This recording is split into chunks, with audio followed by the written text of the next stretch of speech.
ഡോക്ടറെ സ്വാധീനിക്കാൻ ഞാൻ പറഞ്ഞതല്ലേ. 20 ദിവസത്തിനകം വാദിയെ ആശുപത്രിയിൽ നിന്ന് ഡിസ്ചാർജ് ചെയ്തിരുന്നെങ്കിൽ കേസ് 324 നിന്നേനെ. ഇതിപ്പോ 326 ആയി. 10 കൊല്ലം വരെ ജയിലിൽ കിടക്കേണ്ടതായി വരും. അയ്യോ വക്കീലെ, ആരോട് ചോദിച്ചിട്ടാണോ കുത്താൻ പോയത്? 50 രൂപയുടെ വായ്പ കേസല്ലേ കത്തിക്കുത്ത് വരെ എത്തിച്ചത്? അനുഭവിച്ചോ? സാക്ഷികളെ കുറെയൊക്കെ സ്വാധീനിച്ചു വെച്ചിട്ടുണ്ട്. എനിക്ക് വിശ്വാസമില്ല. കൂട്ടിക്കേറിയെന്ന് ബബ്ബ എന്ന് പറയുന്ന സാക്ഷികളെ കൊണ്ട് ഒരു കാര്യമില്ല. സാക്ഷികൾ സ്ട്രോങ് ആവാത്തടത്തോളം കാലം എന്നെ കുറ്റപ്പെടുത്തരുത്. അയ്യോ വക്കീലെ, അങ്ങനെ കൈയൊഴിയല്ലേ.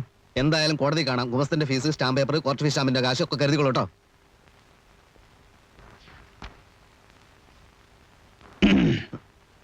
ഇതെവിടേക്കാണ്? തനിച്ച് ഇവിടെ എന്ത് ചെയ്യാനാ? ഞാനും വരുന്ന വക്കീലിനോട്. എവിടേക്ക്? വക്കീൽ എവിടേക്കാണോ അവിടേക്ക്. ഞാൻ കോടതിയിലേക്കാ. ആയിക്കോട്ടെ. ഞാനവിടെ ഭയങ്കര ബിസി ആയിരിക്കും. ബിസി ആയിക്കോന്നേ. പരോള് കഴിയുന്നതിന് മുമ്പ് നല്ല 2 നോവൽ എഴുതി ഫിനിഷ് ചെയ്യും. ഇവിടെ ഇരുന്നോ. ഹേയ്, ഇവിടെ ഇരുന്നാ പെൺകുട്ടി കയറി വരും. പിന്നെ താല്പര്യമില്ലാത്ത കാര്യങ്ങളെ കുറിച്ച് സംസാരിക്കേണ്ടി വരും. സംസാരിച്ചോ.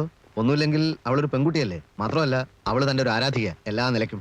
എനിക്കൊരു താല്പര്യമില്ല. ഏതായാലും വാതിലടയ്ക്ക്, ഞാനും വരുന്നു.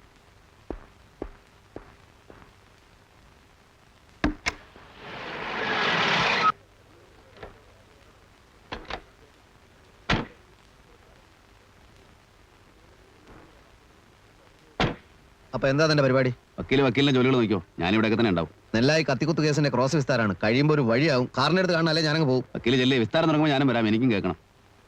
Good morning sir. ആ, ഉത്തമം വന്നില്ലേ? വന്നു, സാറിന് വേണ്ടി വെയിറ്റ് ചെയ്യവിടെ. ആ, കടലാസൊക്കെ എടുത്തു വെച്ചില്ലേ? എല്ലാം എടുത്തു വെച്ചാണ് സർ. വക്കീലെ, ഞാൻ പറയുന്ന ഒന്ന് കേക്ക് വക്കീലെ. അനന്ത, ഇനി അവധിക്ക് വെക്കുന്ന പ്രശ്നമില്ല. എടോ, കേസ് നടത്തുമ്പോൾ വൃത്തി വേണം. എനിക്ക് സ്ഥിരമായിട്ട് ഇതായിരുന്നല്ലോ പണി. അവിടെ വെയിറ്റ് ചെയ്യടോ, ഞാൻ വിളിക്കാം. വക്കാലത്ത് ഏറ്റെടുക്കാനും കാശ് വാങ്ങിക്കാനൊക്കെ എന്തൊരു പല്ലിളിച്ചാട്ടിലായിരുന്നു. ആത്മാർത്ഥയില്ലാത്ത ഇയാളെ പിന്നാലെ നടക്കുന്നതിൽ ഭേദം ജയിലിൽ കിടക്കുന്ന.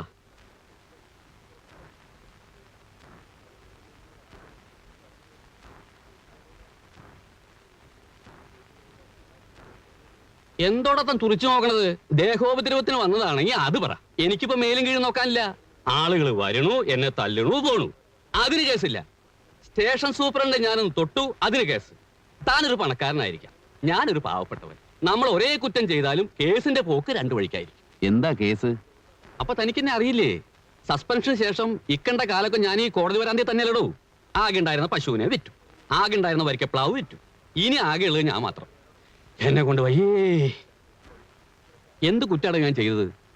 ഡ്യൂട്ടി കഴിഞ്ഞ് ക്വാർട്ടേഴ്സിലേക്ക് പോരുമ്പോ 2-3 ആളുകൾ കൂടി ഒരു ശവം ട്രാക്കിൽ കൊണ്ടിരുന്ന് കണ്ടു.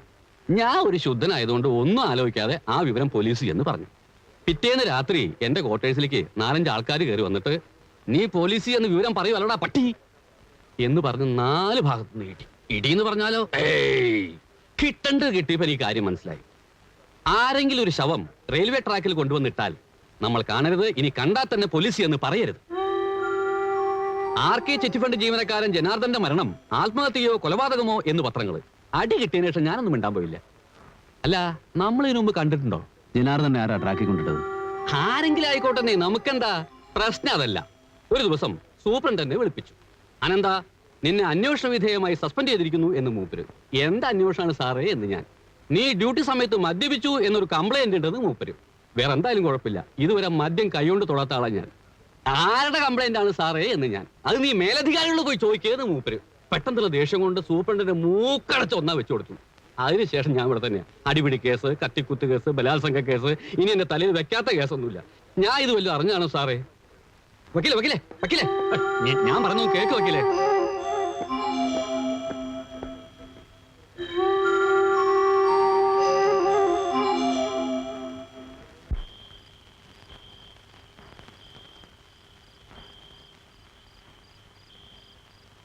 വക്കീൽ എന്താ ഒന്നും പറയാത്തത്? എന്തു പറയാൻ? അയാൾ പറഞ്ഞത് ശരിയാണെങ്കിൽ ജനുവിനെ ആരോ കൊന്നതാവില്ലേ? ആവാം. അപ്പൊ അവരാദ്യം പരാതി കൊടുത്തത് ശരിക്കും സംശയം തോന്നിട്ട് തന്നെ ആയിരിക്കും. പിന്നെന്താ അവർ പരാതി പിൻവലിച്ചത്? പിൻവലിക്കണമെന്ന് തോന്നി കാണും. അപ്പൊ വക്കീലിനതൊന്ന് അന്വേഷിക്കായിരുന്നില്ലേ? അന്വേഷിക്കാൻ ഞാനാര്? CBI ഓഫീസറോ, ഡിറ്റക്റ്റീവോ? നേരെ ഒരുപാടായി. വന്നു കിടന്നുറങ്ങും.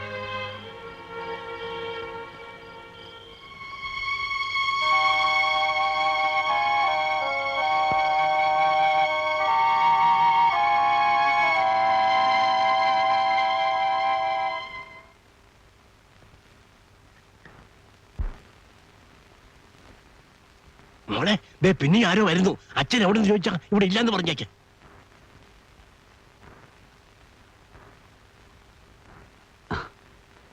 എന്താ? പറയാം. അതിനു മുമ്പ് ഒരു കാര്യം. ഒരു ശത്രുവിനോടെന്ന പോലെ എന്നോട് പെരുമാറരുത്. ഞാൻ നിങ്ങൾക്കൊരു ദ്രോഹവും ചെയ്യില്ല. നേരിട്ട് പരിചയമില്ലെങ്കിലും ജനു പറഞ്ഞ് നിങ്ങളെയൊക്കെ എനിക്കറിയാം. ആ സ്വാതന്ത്ര്യത്തിലാണ് ഇങ്ങോട്ട് വന്നത്. കാര്യം എന്താണെന്ന് പറയൂ. ജനു ആത്മഹത്യ ചെയ്തതല്ല എന്ന് പുറത്ത് ചിലരൊക്കെ പറയുന്നത് കേട്ടു. അല്ല, ആത്മഹത്യ ചെയ്തതാണ്. അങ്ങനെ വരുത്തി തീർത്തു എന്നേ ഞാൻ വിശ്വസിക്കുന്നുള്ളൂ. നിങ്ങൾ തന്നെ അന്ന് പരാതിപ്പെട്ടതല്ലേ? അതിനെപ്പറ്റി അന്വേഷിക്കാൻ. അത് ഞങ്ങൾക്കൊരു അബദ്ധം പറ്റിയതാണ്. ഒരു തെറ്റിദ്ധാരണയുടെ പുറത്ത് പരാതി കൊടുത്തന്നേ ഉള്ളൂ. പിറ്റേ ദിവസം തന്നെ ഞങ്ങളത് പിൻവലിച്ചു. അതെ, അത് എന്തുകൊണ്ടാണെന്നാണ് എനിക്കറിയേണ്ടത്. മരിച്ചുപോയത് എന്റെ ചേട്ടനാണ്. അനുഭവിക്കുന്നത് ഞങ്ങളും. ഞങ്ങൾക്കില്ലാത്ത വിഷമം നിങ്ങൾക്കെന്തിനാ? ഞങ്ങൾക്കാർക്കും ആ സംഭവത്തെക്കുറിച്ച് ഒരു പരാതിയില്ല. ഇനി ഈ കാര്യം പറഞ്ഞ് ഞങ്ങളെ ബുദ്ധിമുട്ടിപ്പിക്കരുത്. എനിക്കല്പം തിരക്കുണ്ട്.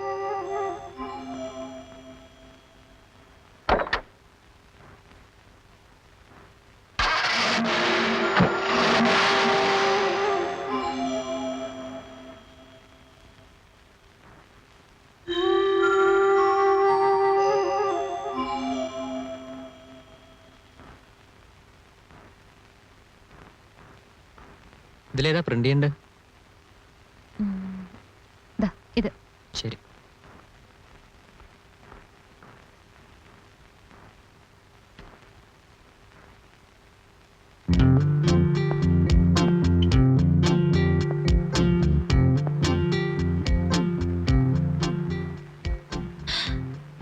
ഞാൻ വിചാരിച്ചു എന്നെ മനഃപൂർവ്വം അവോയ്ഡ് ചെയ്യണമെന്നാ.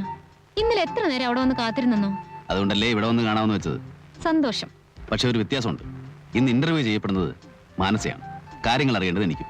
എനിക്കതിന് അവാർഡൊന്നും കിട്ടിയിട്ടില്ലല്ലോ. വേണ്ട, വളരെ സ്മാർട്ടായ ഒരു ജേർണലിസ്റ്റാണ് മാനസ. ഈ നാട്ടിലെ പ്രധാനപ്പെട്ട വാർത്തകളൊന്നും മാനസ അറിയാതെ കടന്നു പോവില്ല. തിരക്കിട്ട പണിയില്ലെങ്കിൽ ഒന്ന് പുറത്തേക്ക് വരൂ.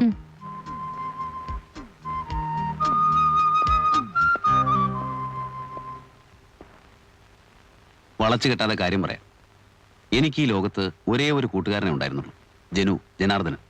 കുറച്ചുനാൾ മുമ്പ് അയാൾ മരിച്ചുപോയി. ഞാനപ്പോൾ ജയിലിലായിരുന്നു. ആത്മഹത്യയാണെന്നായിരുന്നു കേട്ടിരുന്നത്. പക്ഷേ ഇപ്പൊ കിട്ടിയ സൂചനകൾ വെച്ച് നോക്കുമ്പോൾ ജനുവിനെ ആരോ കൊന്നതാണ്. പോലീസ് അന്വേഷണം ഉണ്ടായില്ലേ? ജനുവിന്റെ ബോഡി ട്രാക്കിൽ കൊണ്ടുപോയിടുന്നത് കണ്ടു എന്ന് പോലീസിൽ റിപ്പോർട്ട് ചെയ്ത ഗാങ്മാൻ ഇപ്പോൾ സസ്പെൻഷനിലാണ്. കൊലപാതകമാണെന്ന് പരാതിപ്പെട്ട ജനുവിന്റെ വീട്ടുകാർ പിന്നീട് നാവ് ഉയർത്തിയിട്ടില്ല. വലിയ കൈകളാവണം പുറകിൽ. അന്ന് ഏതോ ഒരു പത്രത്തിൽ കൊലപാതകമാണെന്ന് പറഞ്ഞ് വിശദമായ ഒരു റിപ്പോർട്ട് വന്നിരുന്നതായി വക്കീൽ പറഞ്ഞു. ആ പത്രവും തപ്പിയെടുക്കാൻ മാനസിക് എന്നെ സഹായിക്കാമോ?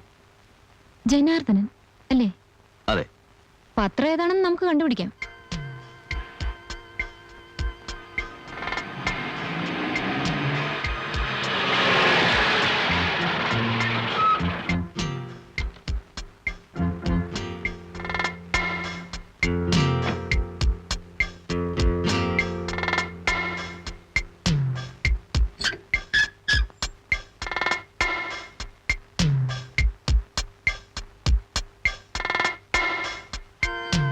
ആൾപെരുമാറ്റമുള്ള ലക്ഷണമില്ല. നമുക്ക് ആരോടെങ്കിലും അന്വേഷിക്കാം.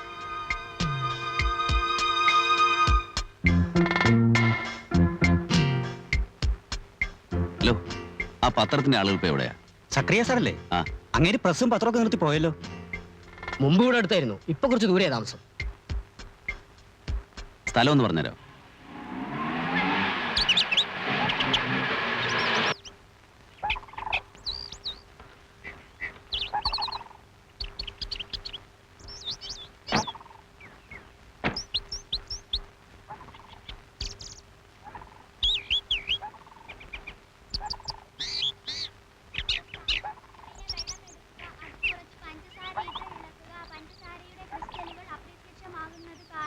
പഞ്ചസാര വെള്ളത്തിൽ ലയിച്ചു ചേരുന്നു. ഈ ലായനിയുടെ വിവിധ ഭാഗങ്ങളിൽ നിന്ന് ഓരോ തുള്ളിയെടുത്ത് രുചിച്ചു നോക്കുക. ഏതു ഭാഗത്തു നിന്ന് രുചിച്ചു നോക്കിയാലും ഒരേ രുചി ഉള്ളതാണെന്ന് കാണാം. ഈ മിസ്റ്റർ ജോൺ സക്രിയ എവിടുന്നാ? പ്രസ്സിൽ പോയിരുന്നു. കുറെ നാളായിട്ട് അടച്ചിട്ടിരിക്കാണെന്ന് അറിഞ്ഞു. ഒന്ന് നേരിട്ട് കണ്ട് സംസാരിക്കാനാ. എന്റെ പേര് നരേന്ദ്രൻ. ഇത് മാനസ ഒരു ജേർണലിസ്റ്റാ.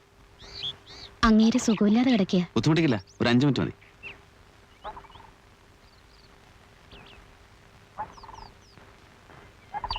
വരൂ.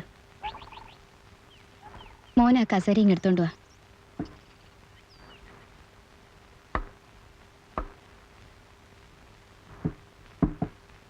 ഏതോ പത്രത്തിൽ നിന്നാ.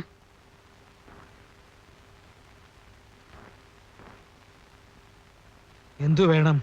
എന്താ അസുഖം? നിങ്ങൾക്ക് എന്ത് വേണമെന്നാ ചോദിച്ചത്?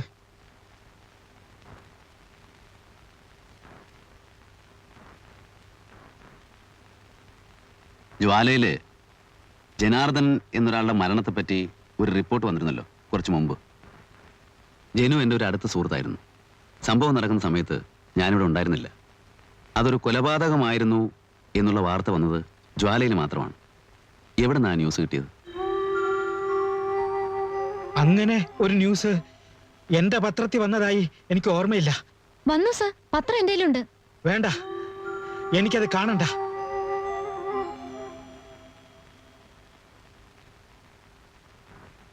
ദയവ് ചെയ്ത് എന്റെ ഭാര്യയെയും കുഞ്ഞിനെയും കൊല്ലിക്കരുത്. സാർ എന്തൊക്കെയാണ് ഈ പറയുന്നത്? ഞങ്ങൾക്ക് വേറെ ഒരു ഉദ്ദേശവുമില്ല, സത്യം അറിയാൻ വേണ്ടി മാത്രമാണ്.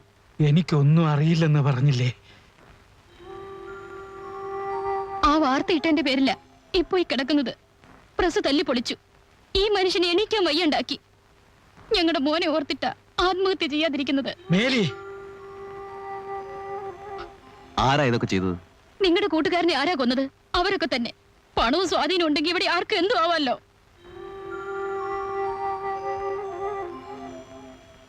ഭയപ്പെടണ്ട, ഞാൻ അറിയുന്നതുകൊണ്ട് ഒരു അപകടവും വരില്ല. ആരാ നിങ്ങൾ ഉപദ്രവിച്ചത്?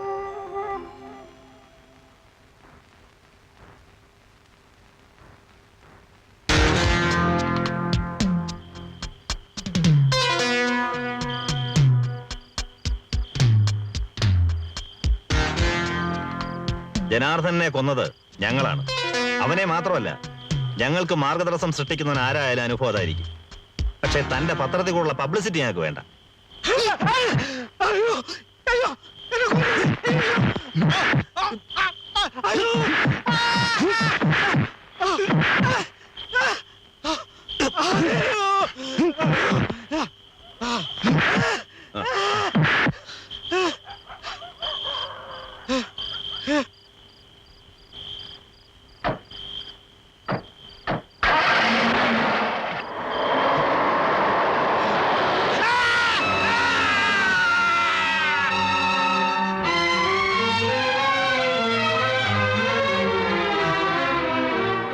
മാസത്തോളം വെല്ലൂരിലെ ആശുപത്രിയിലായിരുന്നു.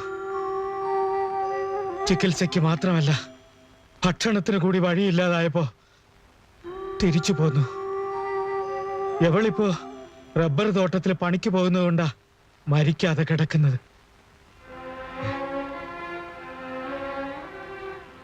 പിന്നെ വരാം.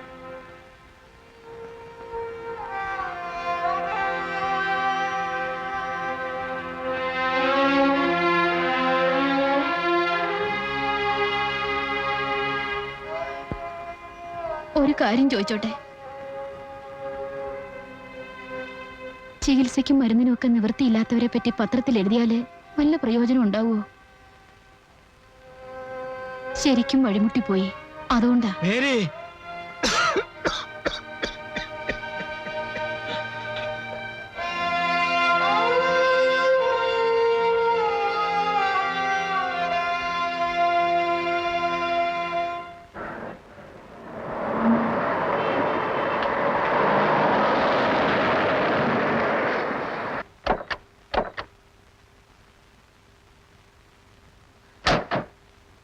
Good evening.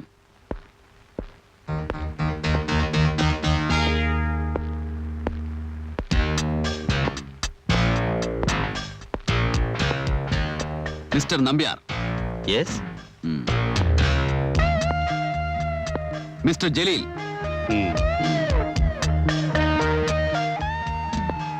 Mr. Stanley. നിങ്ങളെ 3 പേരെയും എനിക്കറിയാം. എന്റെ പേര് ബെൻ നരേന്ദ്രൻ. കാറുകളൊക്കെ ഒന്ന് നോക്കാമെന്ന് വിചാരിച്ചിറങ്ങിയതാ. സഞ്ചരിക്കാൻ ഒരുപാട് ദൂരമുണ്ട്, സമയമാണെങ്കിൽ വളരെ കുറവും. കാണാം.